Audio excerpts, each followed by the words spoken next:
Oh, good afternoon. Thanks for joining me this Sunday and for being patient with me as I change the schedule. I'm still trying to figure out what really works for me.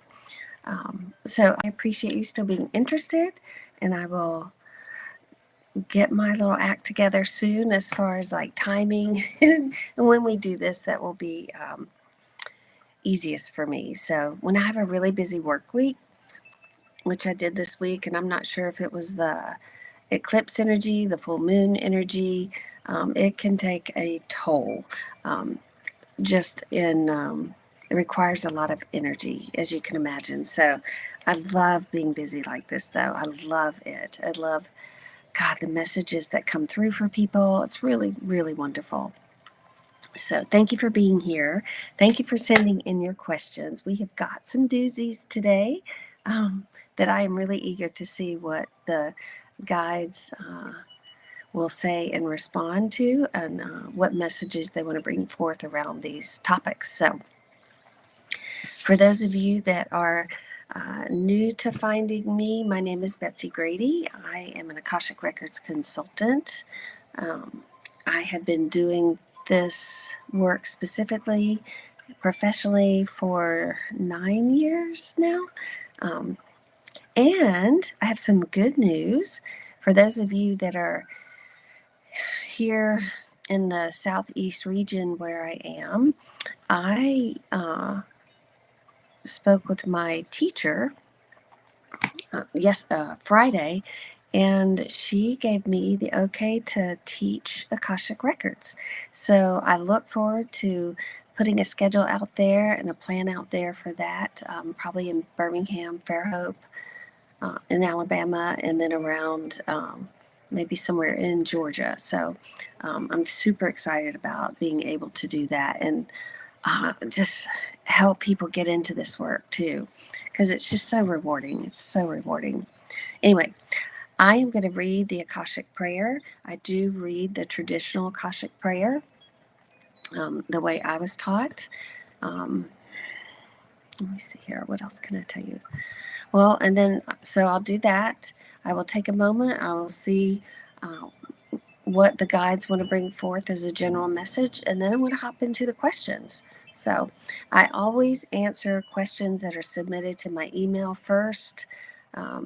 So if you want to ever send a question in, just send that in to Betsy, BETSEY, at betsygrady.com. And that's BETSEYGRADY. And then I save them in a file for when we do the live show. So, okay. As if we were in a reading, just you and I would ask you to go ahead and close your eyes and let yourself relax. And just even if you're sitting, like sit with your palms up, because it puts you in a receptive state. And just as I read the prayer, and then I will say, all right, we're ready. Open your eyes, be here, and we'll just see what happens today. Okay.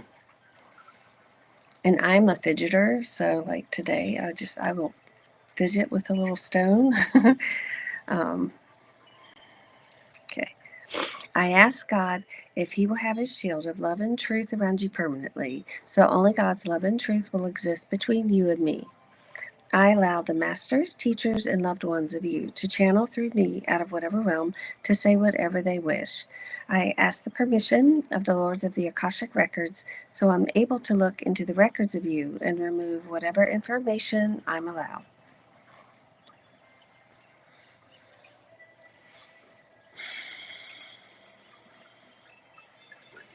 Well, okay, this is cool. One of the things that came through in a reading, and this is just something really simple and that they want to share.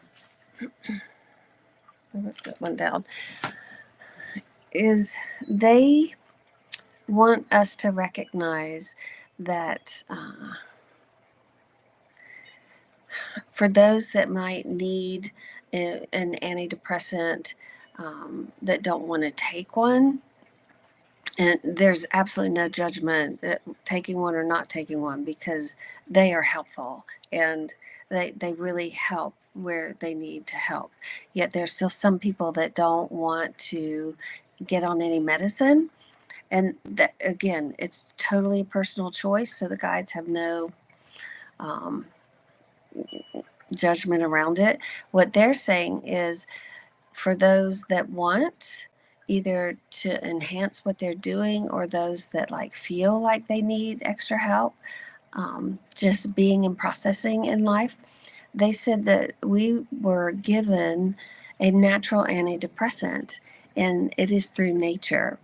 And so that really needs to be something that you can always turn to and be out in. So that is really something as simple as putting your feet in the grass, going for a walk, and hugging a tree, just letting yourself, gosh, feel the vibration of the earth, of the tree. And when you do that, it's like your body just tunes into that vibration. Remember, trees have the biggest aura on the planet, and they are so deeply connected into the earth. And then, of course, their system of being connected, under what we can't see underground with their naked eye. It's just really strong, powerful, healing energy. But the guides want you to know that anything you do in nature is like a natural antidepressant. And so, where you can, and if you've been in a place that has had natural disasters, because there have been a lot over the last few years, and this year in particular, here in the Southeast, what they're saying is that, again, there's real power in nature. And so they want you to understand the power that's there. And so when we walk outside and go to hug a tree, and we're thinking, that's one way of tuning into that power. These natural destruction is another way to see the power of nature, and to really like trust it's there. I mean, it's evident it's there. So when you're hugging a tree, it feels more subtle. But when we see these natural disasters, it's like, wow, there really is something to nature. And we don't mess with it. We respect it, and we trust it, and we allow it to give us what we need. And we have to be kind to nature. So, where you can, plant trees. Anything you can do to help nature thrive around you is important. And you really build up a loving relationship with nature, with the earth, with a way of being. And in that, you elevate your vibration. And they're not saying a high vibration is better low. They're not trying to say that. But what they're saying is, when we're in those higher vibrations, we have less anxiety. We have more peace of mind. We're getting a little bit closer to joy. And so that is one way. They also said to understand in these natural disasters that nature uses these almost like to reset itself. And this is so interesting. Um, we as humans go through life, and we get these wake up calls, every once in a while, to get us to change our ways. And they're saying that nature will do the same thing. And it is like fires purify. Um,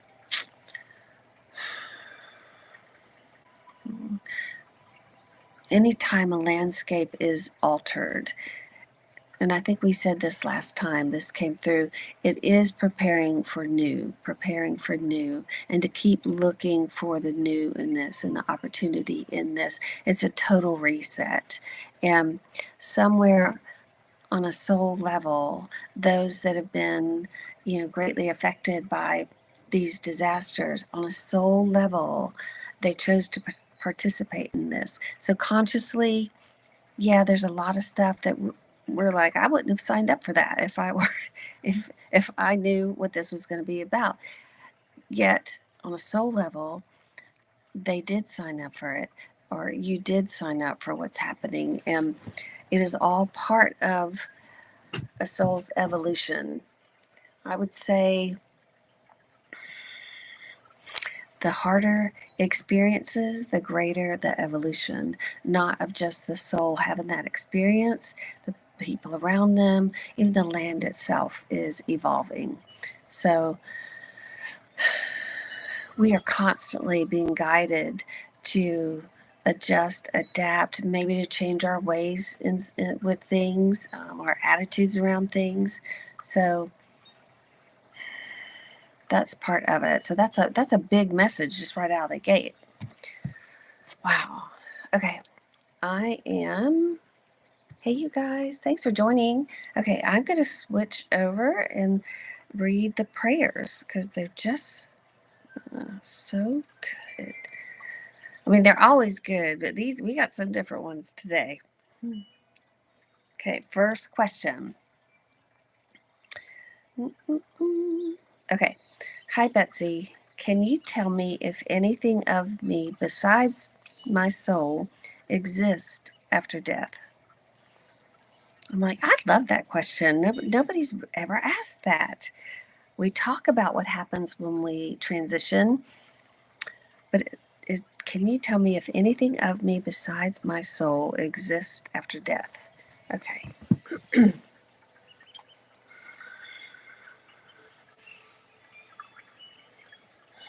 So, yes, in a way. So we won't have, so you won't have anything physical necessarily. That is all left with the human body. And so the ego is also left. The ego and the physical body is part of the human experience. And so when you do die, when you do make your transition back into non-physical, um, those pieces you lose. However, you will find that your soul is much bigger than you might think, and you will look lovingly back at this lifetime and you will see what you need to see. And so, one thing is, you do kind of get into the soul. This is what the guides are saying, not me. You get into that soul experience and you remember. It's like you're looking at, what's the word I want? You're looking at your life experience here. And so in that, you have a memory of everything in this life. So you realize what you gained, what you learned, how you evolved, what you loved, what was special. It's like you don't lose the memory of who you are this lifetime. And at the same time, you will realize that this one lifetime is just one lifetime, and you will see your other lifetimes and kind of compare. And so the way you think this lifetime, you will be looking from some of that perspective, yet there's nothing negative around it. And so what will happen is you have a perspective that's authentic, that's genuine, that's because you're reconnected with that soul awareness.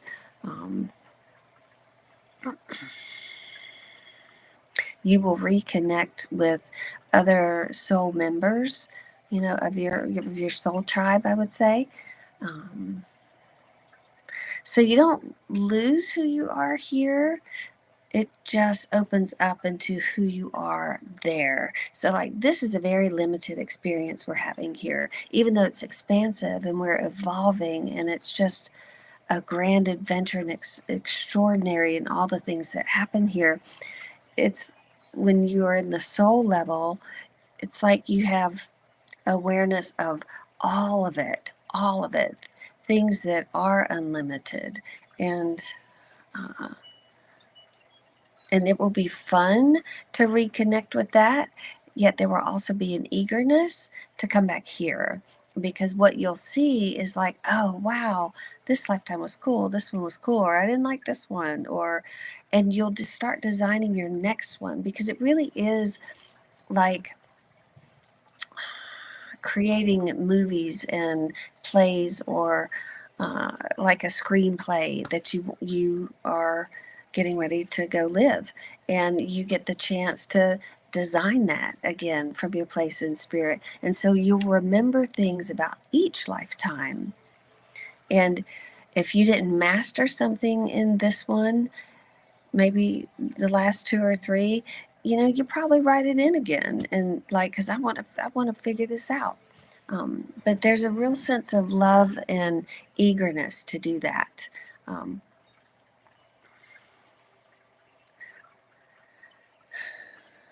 yeah.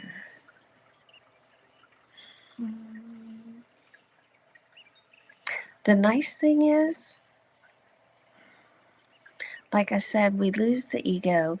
So we lose fear, panic, anxiety. We lose judgment, resentment, feeling powerless in our situations. I mean, all that goes. And at the same time, we lose what it's like to feel fresh air, on our face. We lose what it's like to put our feet in the green grass. And so we lose all of our senses, which make being here, so much more fun. Um, and so we miss that too. And that's another reason we're eager to come back. And we miss being able to wrap our arms around someone, or, to be able to kiss someone or laugh with someone. Now, I'm not saying those in spirit aren't having fun, because it's kind of impossible not to, but it gets a little monotonous. And that's why we keep coming back. And sometimes, just so you know, we design lives for ourselves that are just like a vacation life. You know what? Like, I'm just going to have an easy one next time, because I'm like, my little soul just needs a break. And so we do that too, where things we want to enjoy that we haven't been able to enjoy fully in this lifetime or others, we can design a life where we do that. So there's always going to be stuff, because we're always evolving, and we only evolve through experiences. And so we will always throw a little sprinkle of, I don't want to say disruptions or challenges, but we do. Um, we need to keep it a little spicy, if that makes sense. Just easier spicy. So hopefully that's helpful to hear. What a fun question. Okay. Well, on top of this, so here's a question somebody's writing in here with us. It's my understanding that we come to this world to not only learn, but to feel a large range of emotions. Do angels or spirits who have not been here miss not having had emotional experiences? Yeah, they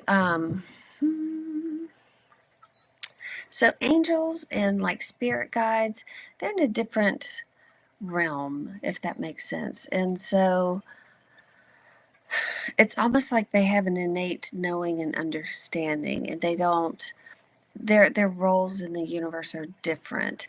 And can they evolve too? Absolutely. Do they evolve by watching our experiences? Absolutely. Um, You are correct in saying we are here to experience all of the emotions, all of them. And each lifetime may focus on one emotion in particular, or a few.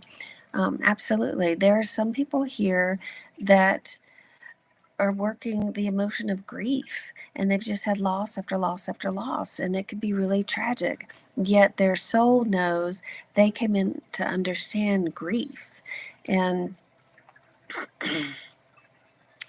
they may be preparing for another lifetime, and where they want to work with those grieving, where they want to be on the side that helps those dealing with loss, because they have experienced all the range of that in this lifetime. And so when we say we take things, to answer the other question, those things of ourselves we take with us, yeah. So if we're studying an emotion this lifetime, one in particular, and you can just look at the theme of your life and see what that's about,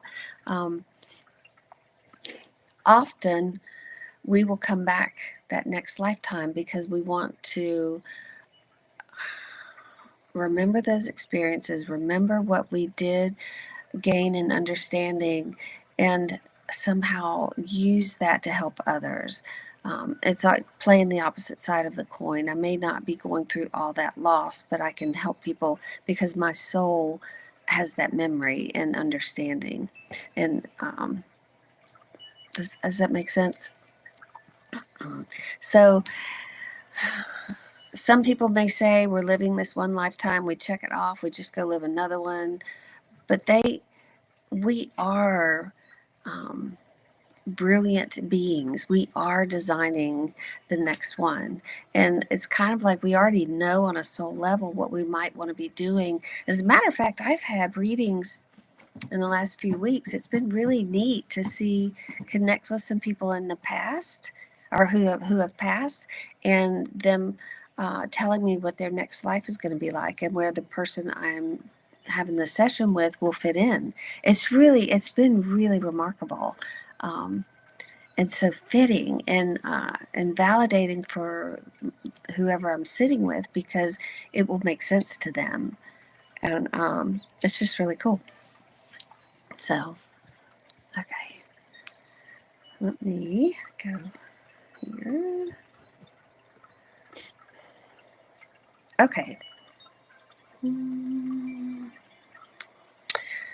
So here's another one. Good morning, Betsy. I hope you're doing well. What message do my spirit guides and my team have for me as I move forward on my soul's mission?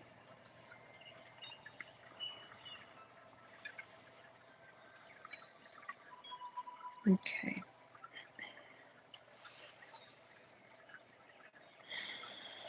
Let's see here. I'm just seeing if there's anything specific to answer for that. All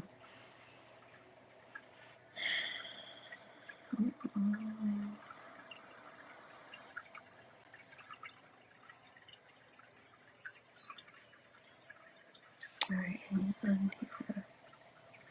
They are telling me, so interesting. They are telling me to tell you to be open to relationship.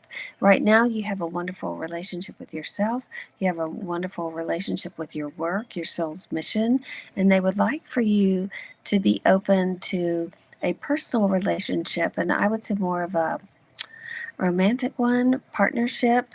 And for some reason, it feels like there's been a little block there because relationships can get messy. They can challenge us, and because we're holding another person's life experience, in ours. And it's like, how do you be in relationship with someone and still maintain I would say the health and the approach that you have to the other pieces of your life that you love before you were in relationship.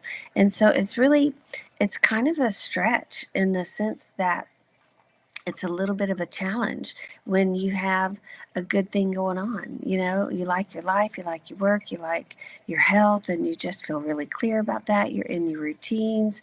And when we open to bring someone in, we're expanding our awareness, and we're through experience evolving, yet we've got to realize this person has routines and needs and wants and loves and likes, and how do we make space for that? And so it could stretch us out of our comfort zone. And they said they would like for you to start thinking about that and picturing what that will be like for you, and feel it's like consciously and in your heart, like you would love to be in a relationship, in a partnership. and you may already be. I'm not sure on that one. Doesn't feel like it yet. But what they're saying is they want you to start imagining what would it be like? How What kind of person do you feel you could be compatible with? How would you welcome that into your space and make time for that? Because a lot of times we are so busy, it's like, I couldn't even handle a relationship right now. Like, I've got way too much going on. I don't even know when I would be free to see someone. And so they want you to begin carving out that space for yourself. And they're just showing me dinner with friends. Mhm.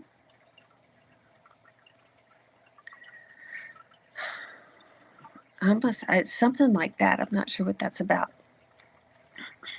But it doesn't have to be spiritual focused or minded, because you're spiritual anyway. It's like you just bring that energy anyway. Um, and the playfulness, you bring that energy anyway.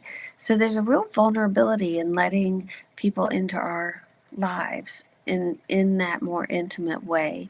And so they would like for you to spend a little bit of time thinking about that and how that would look for you, because sometimes we avoid relationships and being vulnerable with others, and not even consciously, because we're in control of our lives, and relationships kind of take us out of control. And um, and there's some real work around that. It's beautiful work. Just be aware of the work. Thank you for asking that. I never know where things are going to go. It's so funny. Okay, here we go. I'm retired again, and now I've ventured out and doing some online work. I need to make at least 500 a week, as the retirement money isn't going as far as it needs to be. This has been a steep learning curve. I am willing to show up and do the work. I must say I love being at home. So I guess my question is, am I on the right track, or do my guides have something else, like winning the lottery? Also, I would like to ask the names of my guides, and may I call them by name? Okay.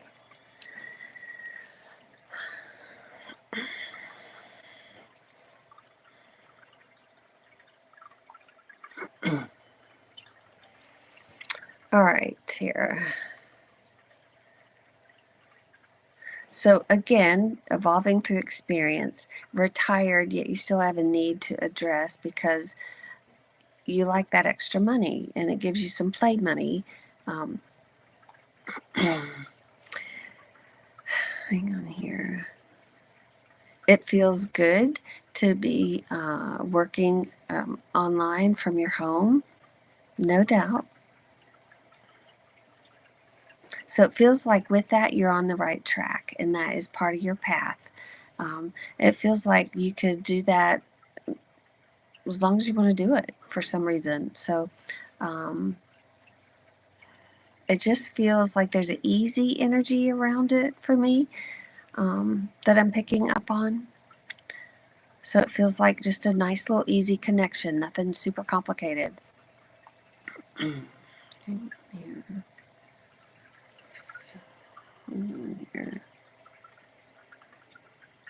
It's really funny about winning the lottery.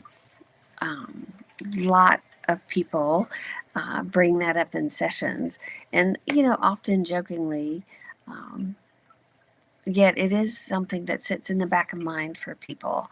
Um, so to answer that question, what the guides are saying is, you could ask, is it in your soul experience to win the lottery this lifetime? And or is this something that is sitting out there for me to learn how to vibrationally align with that energy? So what they're saying is, yes, there is two questions around the lottery. It could be in your soul experience. So this is where you have kind of creative control, and they're saying the work in this, and this is for anybody listening. So think of it this way: the lottery often is fantastical. It leads us to fantastical thinking, and we just fantasize like, all of our needs would be met. We could do all the things we want to do. We could help people we want to help. And so in ways that keeps it elusive and takes us out of the power position, almost like we're powerless to win it. This is so fascinating. And if we would be open to the idea that we are in creative control here, and we could line up with the energy of the lottery, which is rare, um, only happens to others, et cetera, et cetera. So you have to really examine all the thoughts you have around it. And those thoughts are keeping it elusive. And you have to change your mindset around creating this in your soul experience and what that would look like for you. But what they're saying is, money has a vibration. Winning the lottery has a vibration. Being in a relationship, or attracting that partner has a vibration. And so how do we, in creative control, tune our vibration in to that kind of wealth, like overnight wealth, winning the lottery? And so one of the things you do is you start to act and live as if you're already that wealthy. And or if you're in that relationship. So they want you to think about this, but this is for anything we want that almost feels impossible to attain. And this is an act in realizing our power and that we are the creators of our universe. Now, yes, when we're in that soul design place and mapping out our lifetime, we have certain things we've written in for sure, and yet there's still so much adjusting and flexibility needed to be here, and we adapt to things along the way, and we still have creative control here. Some things sure feels out of our control because, like, for those dealing with the floods, the hurricanes, it feels all, I didn't creatively control that feels powerless in that situation. It happened to me.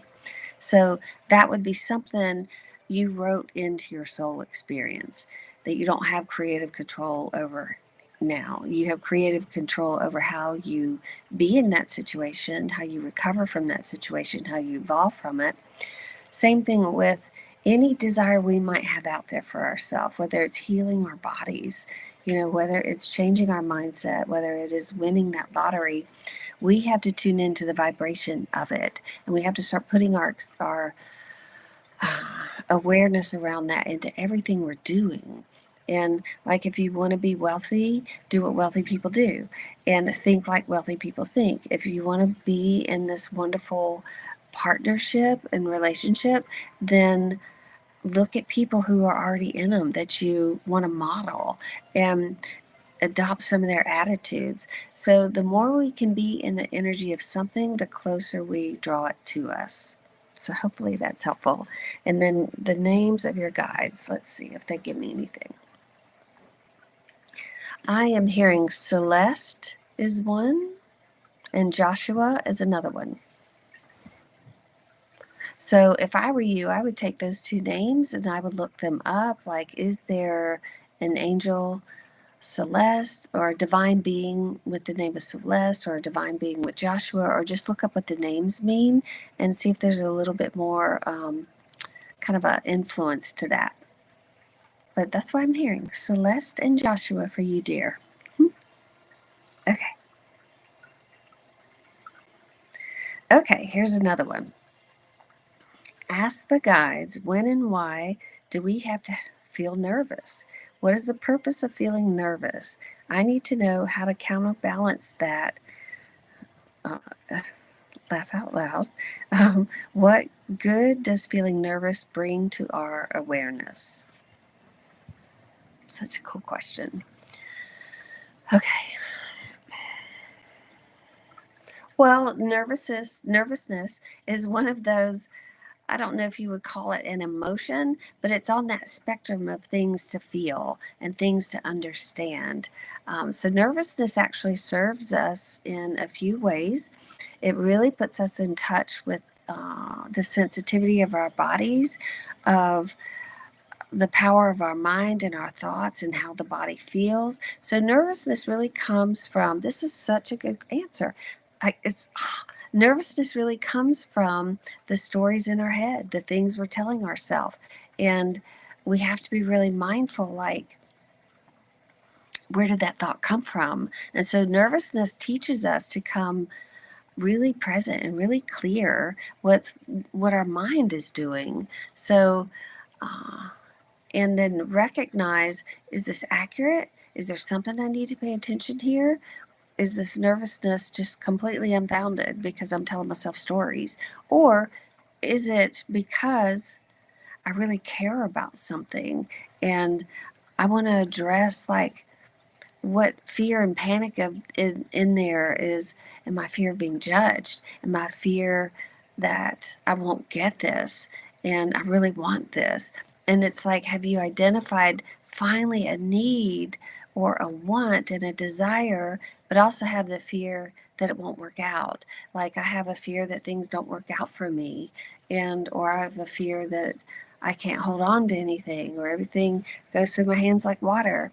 And they said, so get down. Nervousness alerts you to a sponsoring thought um, that creates that feeling and experience.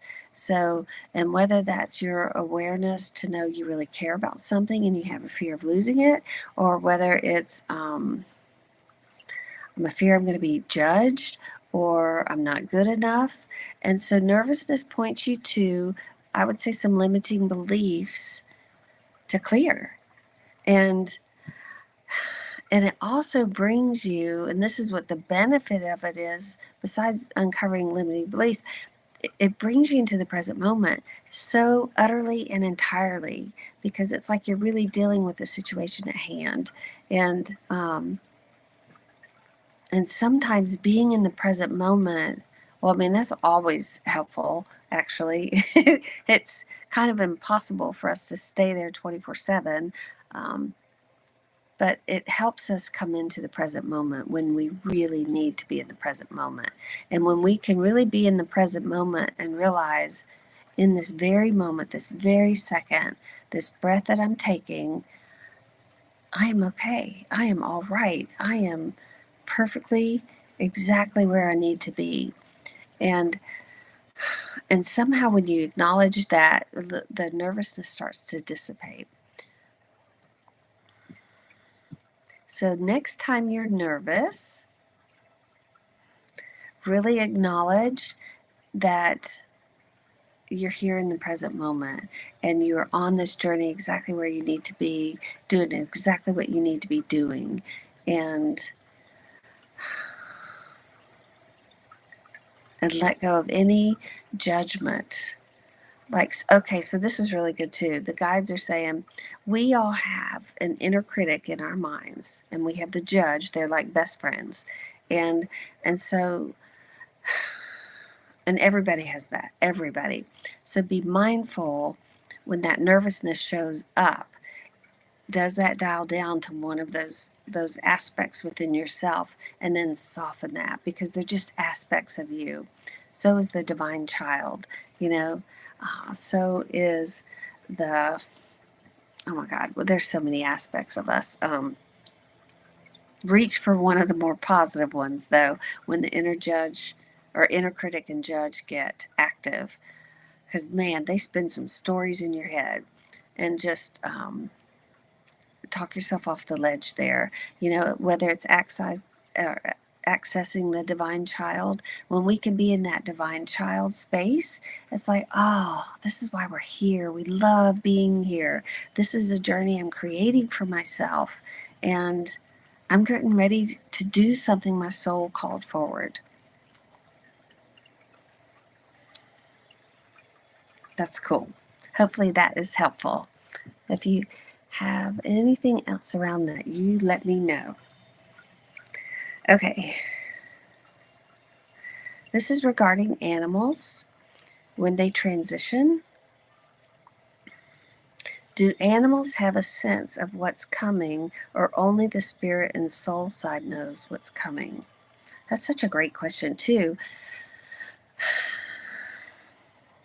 So, what I'm hearing the answer to that is animals choose their entry and exit like we do.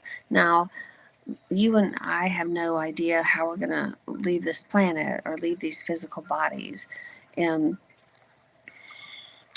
what the guides are saying around animals, they know, again, their entry and exit. They have an awareness of its time. And what the guides are saying is they don't really think about it until it's time. And they know when it's time and they know how they're going to go. And sometimes they create that on the spot. Sometimes they may delay it a little bit. So for an animal, it's almost like they just love being here. They love being in animal form, and they don't even think about not being here until it's time for them to start getting ready to go. That they have an awareness of.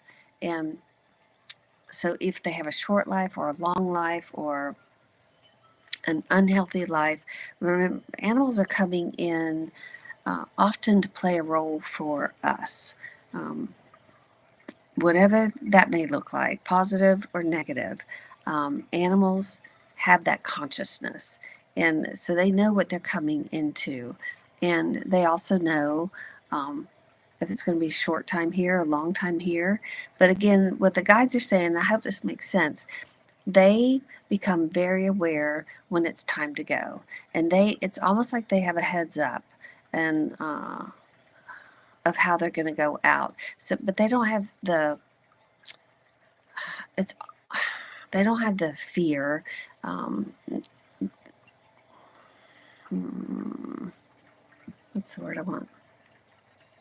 So we could say their soul has full awareness at a certain point, and they are coming from that place. Does that make sense? I hope that makes sense. Okay, somebody, hey, said the other week I thought I heard our parrot that passed eating and biting his seed, which is really cool because you know what? They do stick around. And we can often feel animals jumping on the bed with us. I know when my little kitty Lila passed, and she passed in a tragic way, and it still bothers me, yet I know she chose it. And I will feel her still jump on the bed. And this was like 5, 6 years ago. I will feel her. Sometimes I think I see her like in the house, and she didn't even live in this house. It's so crazy. But but our animals stay around us in energetic form, in that non-physical form. They still, unless they've reincarnated back in, um, which they often do. And that's another reason why some of them want to leave and get in a better body so they can be here in a healthy way. They've had the experience they want to have, or they've served you in a way they were meant to. Um, but yeah, they're very much around. And when you do hear, like, she's saying when she felt her parrot, it was his 2 year, it was right around his 2 year anniversary. So see, they often do those marks of time, and when you might be thinking about them more, and they're still giving you evidence that they're around and paying attention and still loving you. That's so weird. I had a dream about a parrot last night. Oh, thank you for asking that. Okay, here's one. All right, this past year, my menstrual cycle has been really strange, sometimes entirely skipping the cycle. I've noticed other symptoms similar to premenopause, but I'm only 42. My guides mentioned once before that it was not menopause, no need to worry. I recently met a 40-year-old woman who described a similar situation this past year. Is this an energetic thing or what is going on? Okay, so they would have you, and they would have you look at this in a couple of ways. Now, one, is it kind of like an epidemic that a lot of women in the 40s are feeling? It could be, but they would say to take it further and look at this cycle as a flow, as the energy of flow. It's also very creative energy, and so they would have you look more at, are you feeling stuck in your life, like there's no flow, like nothing is flowing for me, or like everything is just jammed up, dying up. It's like, ugh. And in that, your cycle can start to reflect that physical experience you're having or those mental thoughts that you're having. And so they would really have you look at flow, and are you being here in a creative way? Or how are you, being, because that is all about creation. It's also about relationships. And so they would have, that whole area of your body. And so they would have you really look at, how are your relationships? Is there a wonderful flow there? How is your creative life? And is there a wonderful flow there? Um, and they're saying the body gives us evidence in the physical of what's been going on emotionally and energetically, mentally for a long time. And so everything exists as energy first before it's manifested into a physical experience. And they would have you look at that.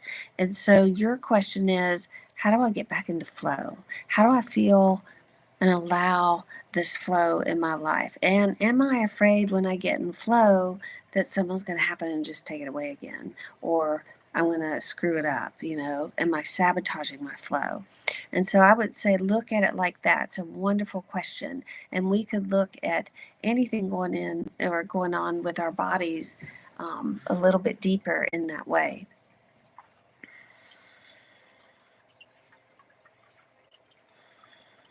Let's see here. And this is really interesting. They said to ask your guides for a dream at night. And it may not happen that night. You may have to work into it, that I am eager to bring flow back into my life. And what does that look like for me? Is there any guidance I can receive in my dreams that will um, teach me or lead me to what can work for me to create that flow? And just be open to what comes through in that way. And if you're not a huge dreamer, now they use dreams, so I would assume you are, but if you're not, so this is for those of you that aren't big dreamers, then look for signs and patterns in your life. Where are you noticing flow in others? And is there a theme showing up in that? So, say, for example, and this is just really an example, if you meet several artists within a couple weeks, this artist paints and that one paints or that one paints, it's probably you need to look at painting, like what can you create through painting. Now that's just a really simple, but I would say be open to what stories and themes are coming into your life and pay attention to that. Okay. Okay. All right. Hello, Betsy. I read in the Atlantic magazine a headline comparing the presidential candidate Donald Trump to people such as Mussolini, Stalin, and Hitler, some of the historically villainous people that have ever existed. My question pertains to Donald Trump, and if the guides have anything to mention pertaining to him in today's life. Is he a reincarnation of one of the aforementioned? That's a big question. And I do tend to stay out of the political arena, but again, I love all questions that come through because I am not in charge of that part. I am just here to relay the messages. And again, so you can send any question you like. Let's see what the guides say here. So they are saying, this is so fascinating.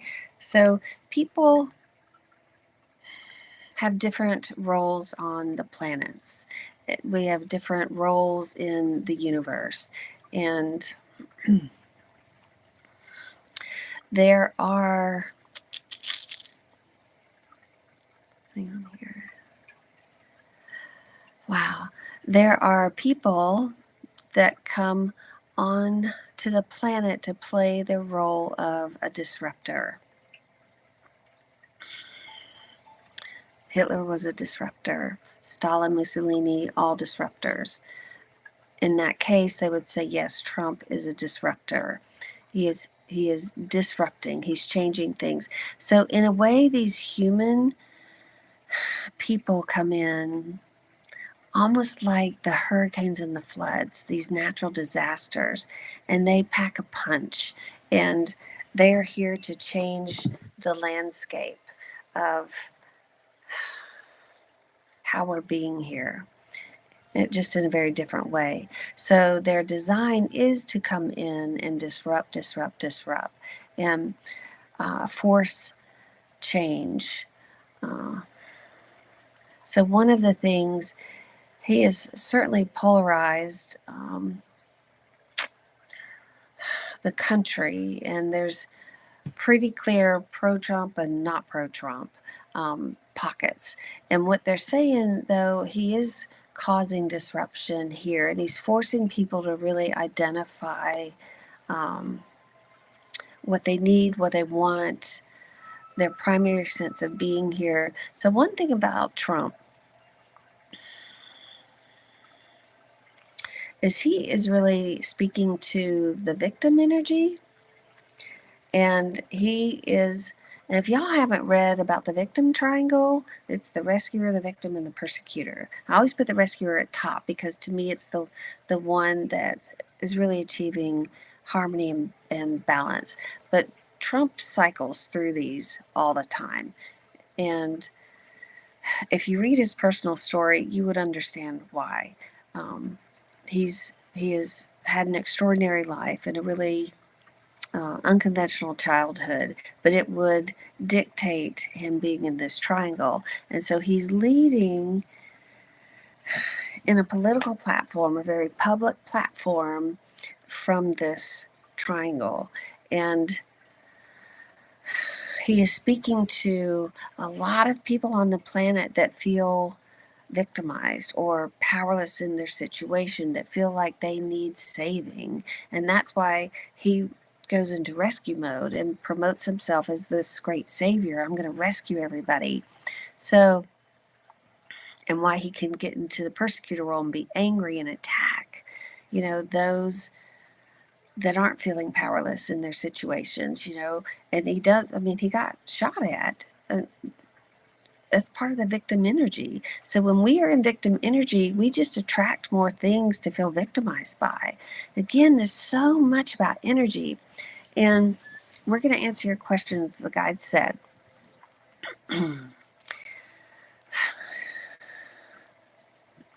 So really, he's bringing awareness to how you're living your life. Do you feel like you need to be rescued? Do you feel like you have no control, like you're powerless to your life and the situation you're in? Are you angry at the hand that life dealt you, so to speak? Are you angry at the politicians? Are you angry at whomever, your parents? I don't know.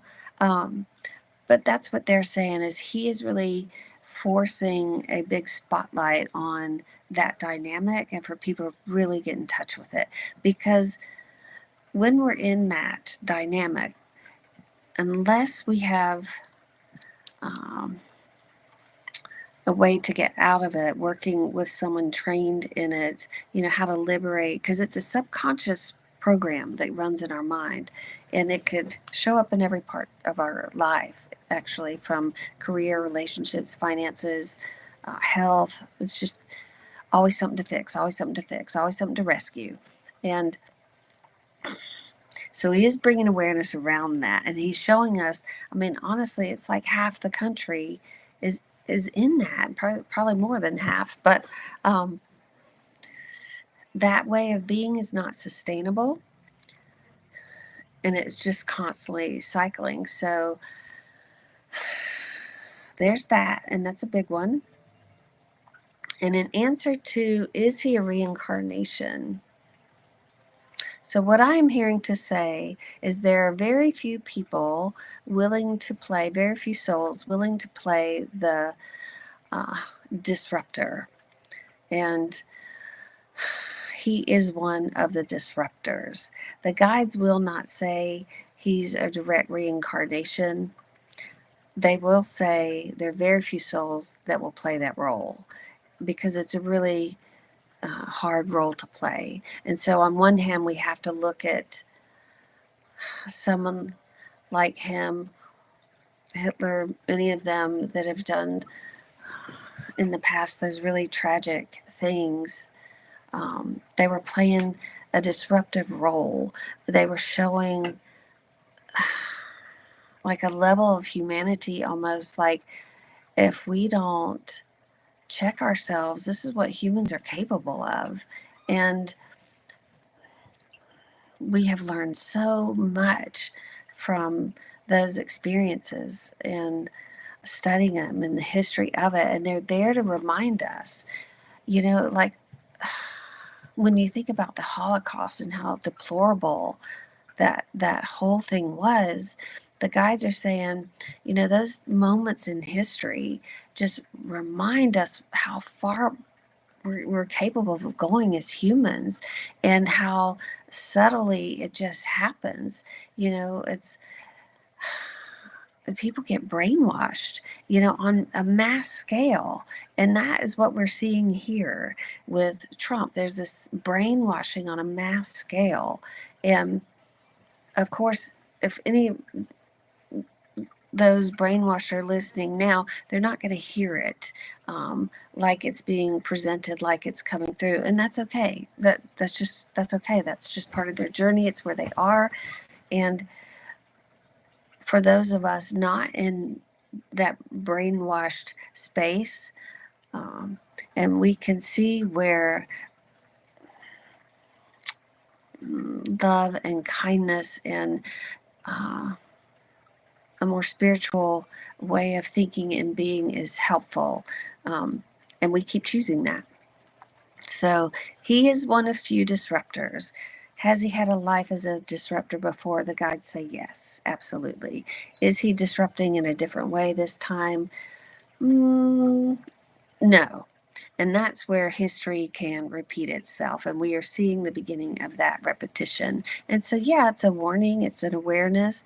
Thankfully, there are many evolved souls on the planet today still who can see through that. But it's there and it will present itself again and again. And whether it's in this country or another country, we're always going to have some level of disruption in this way until the planet really evolves, till humankind really evolves. And the answer to that is the victim triangle is rooted in the ego and fear.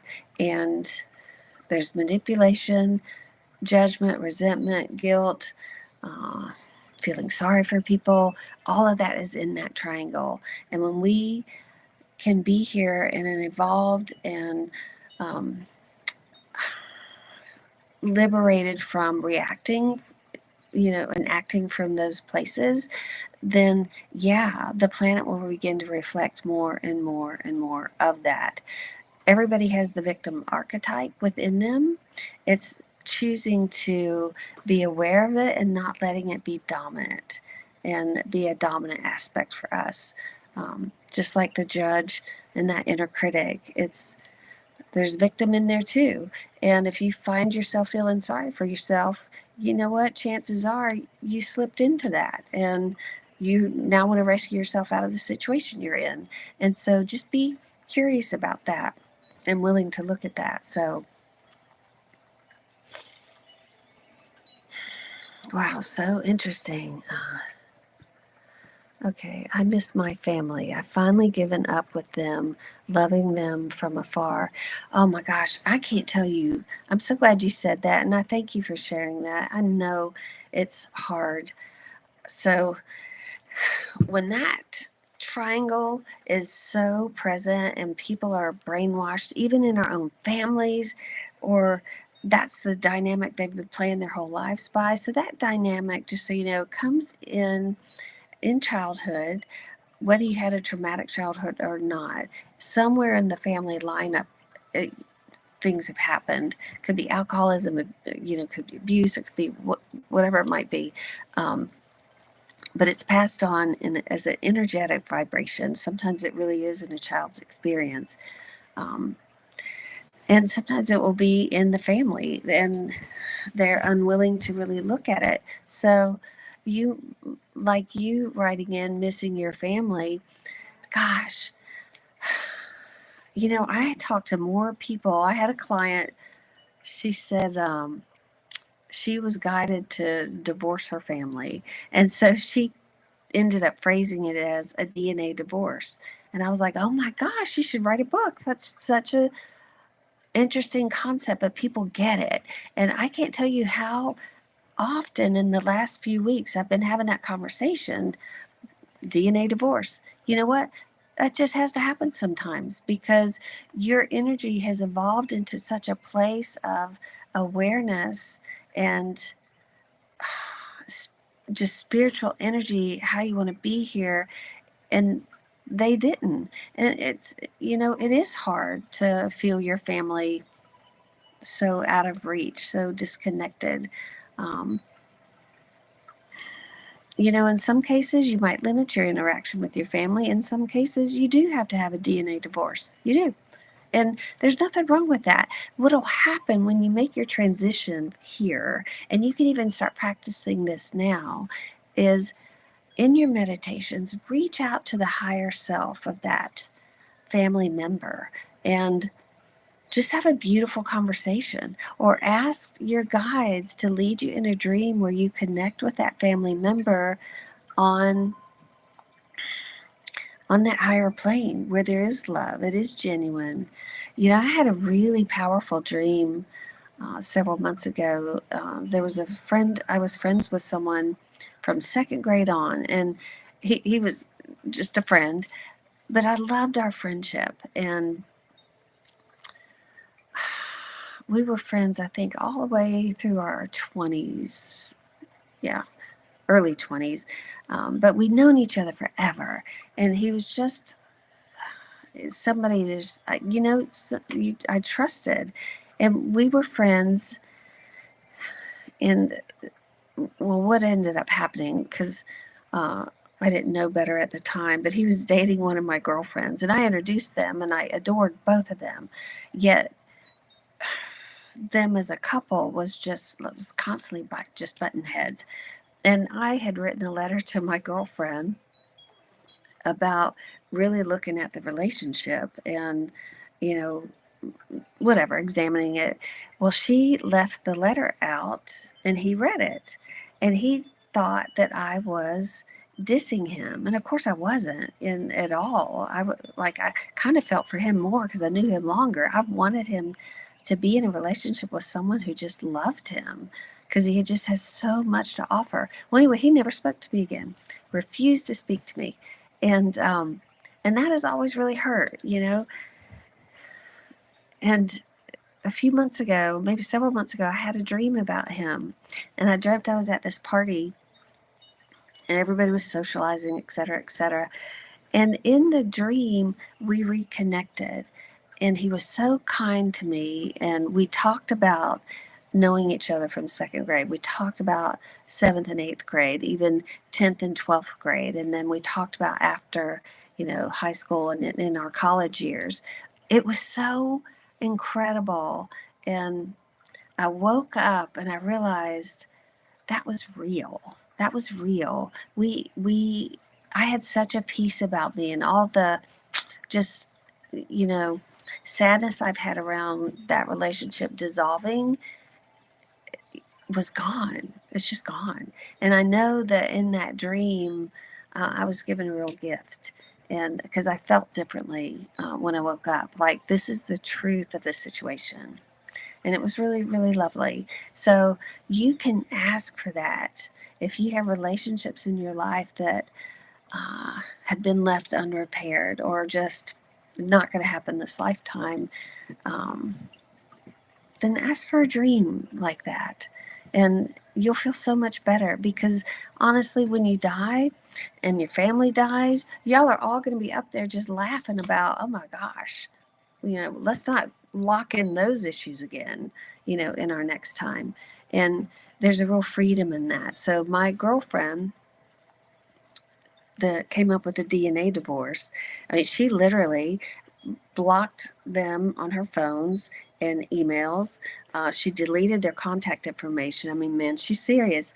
And her parents are getting up there, and one may be in a real decline. And I said, is there something you want to think about there? And does anything come up for you there? And she goes, you know what?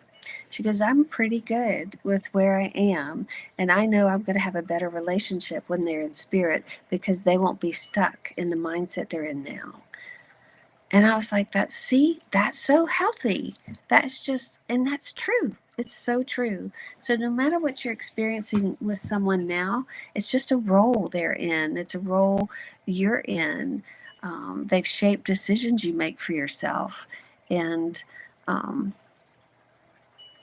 when we hit non-physical, when they do, when we do, it all changes. It all changes. So be open to that. Oh, okay. I'm so glad you guys have joined in today. Here's someone, wow, I've had a dream embracing a girlfriend that no longer is in my life. Very long friendship since children. Yeah, see, it's painful. It's painful, but dreams can be very healing. And so trust that dreams aren't just dreams sometimes, they're really healing and wonderfully filled with guidance. So be open to all of that. And I want to thank you all for joining. Thank you for waiting till today. Um, Certainly went a little over my time, but like I said, really fantastic questions today. I love the ones you guys have sent in here. I'm just so appreciative of you and this work that I get to do. And I look forward to more. So next week, I'm planning on Friday morning. Don't be surprised if I change it to Sunday afternoon. That's a little, I've decided I'm not much of a morning person. It's not that I love the morning, but I have such a morning routine that I love. Um, yeah, I'm not always ready to start at 9:30 in the morning. I know that sounds silly, but that's just the way I am. So it might be Sunday afternoon. We'll see. I will give you heads up. Please send in your questions, Betsy at betsygrady.com, and I will save them for next week and look forward to whatever comes through. Okay, y'all have a great week. You know what? Hang on. Get my little. I'm going to draw us 2 cards. Let's see what we get. This will be for our week this week.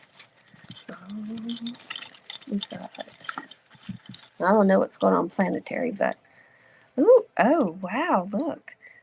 Presence. And we were talking about being in the present moment and understanding, which is kind of cool. And I had a jumper. Look what the jumper is. Yay! So may we all stay in the present moment this week. Maybe all practice understanding this week. And maybe all find something to celebrate this week. So that's great. All right, you guys.